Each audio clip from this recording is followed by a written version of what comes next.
400 years ago, a man named Gioachino Greco picked up his pieces and played a game so precise, so cold, so perfectly constructed, that chess players are still studying it today.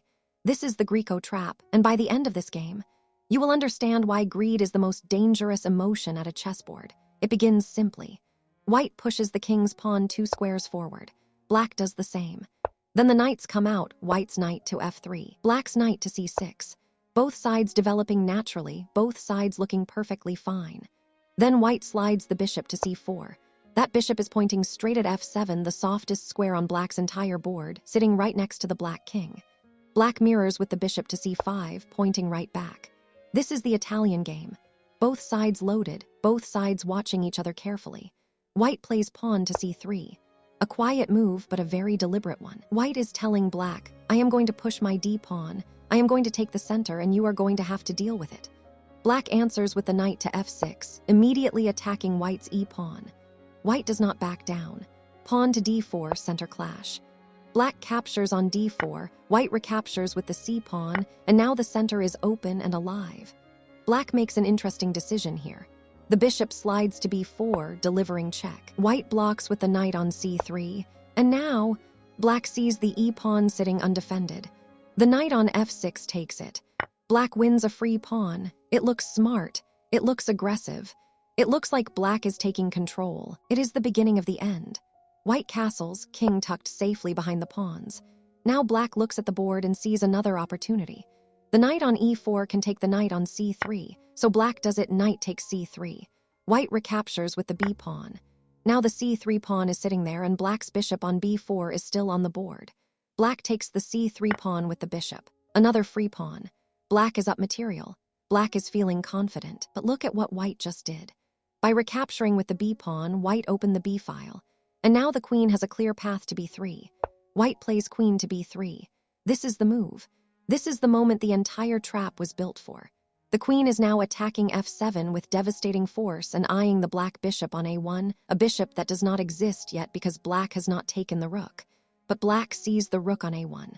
Completely unguarded. The bishop can slide all the way from c3 to a1 and take it. A full rook, free material. Black takes the rook on a1. Black has now won a rook, 2 pawns, and a knight. By every material count in chess, black should be winning this game, easily. But the king on e8 has not castled. The knight on g8 has not moved. The position is undeveloped, and Greco has already seen everything. White ignores the rook, completely ignores it. The bishop flies into f7. Check. The black king has no choice. It steps to f8, walking out of the corner, stepping into danger, completely exposed with no shelter and no escape route. White brings the second bishop all the way to g5. Now that bishop is staring down the diagonal and the black knight on g8 is pinned, it cannot move without walking into disaster. Black tries to respond. The knight comes to e7, trying to block, trying to shield the king, but white is not done. The white knight leaps to e5, threatening, watching, tightening the net. Black looks for any counterplay. The bishop on a1 takes the d4 pawn, black grabs more material, desperately trying to make the extra pieces count for something. And then Greco plays the most beautiful move in the entire game. Bishop to g6. No check, no capture, complete silence. Just a bishop sliding to g6, threatening checkmate on f7 in one move. Black cannot ignore it. Black cannot take it. The only option is to push the pawn to d5, blocking the diagonal, gasping for air.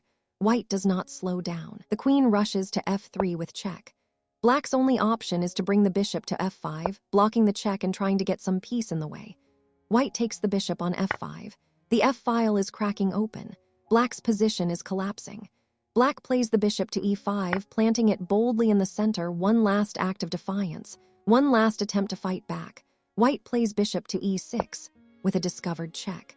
The king is in check again. Black's bishop scrambles to f6, blocking the check, the only legal move available. White takes the bishop on f6.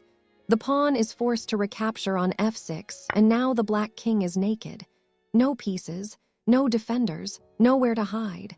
The white queen enters f6 with check. The king stumbles to e8, desperate, cornered, completely alone, and the queen slides quietly to f7. Checkmate. Look back at this game for a moment.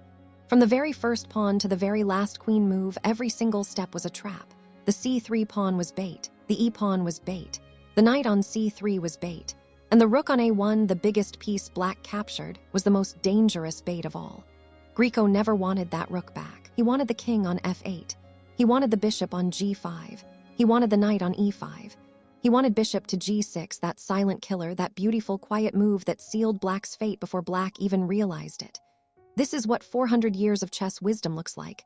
Not brute force, not luck, pure calculation, pure vision, pure art, and somewhere right now, someone is falling for this exact trap in a 5-minute blitz game online. Don't let it be you.